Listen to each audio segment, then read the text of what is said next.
تحدث زين الدين زيدان في برنامج القناة الأولى الفرنسية تيليفوت الأحد 25 يونيو عن غيابه منذ سنتين عن ميادين كرة القدم.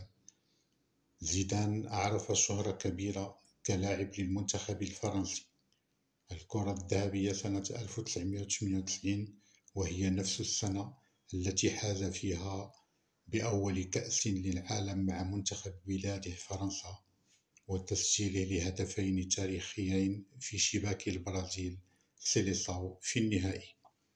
وزيدان كمدرب أحرز على بطولة الدوري الأوروبي الشامبيونز ليج 3 مرات متتالية مع ريال مدريد.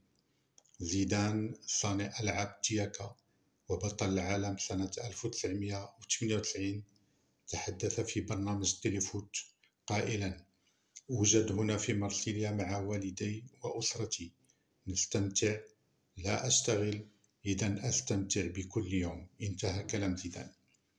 منذ نهاية مسيرته الناجحة مع ريال مدريد في جوان 2021 والإنجازات التي حققها كمدرب للبيت الأبيض، لم يجلس زيزو على دكة الاحتياط، لكنه لا يستبعد العودة إلى الميادين.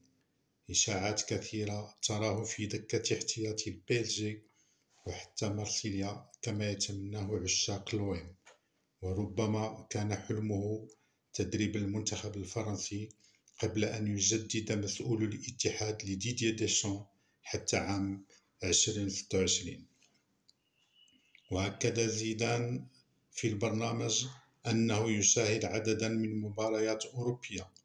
اللاعبان اللذان يثيران اهتمامه بصفة خاصة هما كريم بنزيما ولوكا مودريتش. يعقب زيدان: مشروع آخر يمكن أن يثير اهتمام زيزو وهو الرجوع إلى ريال مدريد في نهاية مشوار كارلو أنشيلوتي مع الفريق الأبيض في يونيو 2024. وفي انتظار ما سيحدث، يبقى زين الدين زيدان زيزو من أكبر الأساطير التي أنجبتها الكرة العالمية. والسلام عليكم.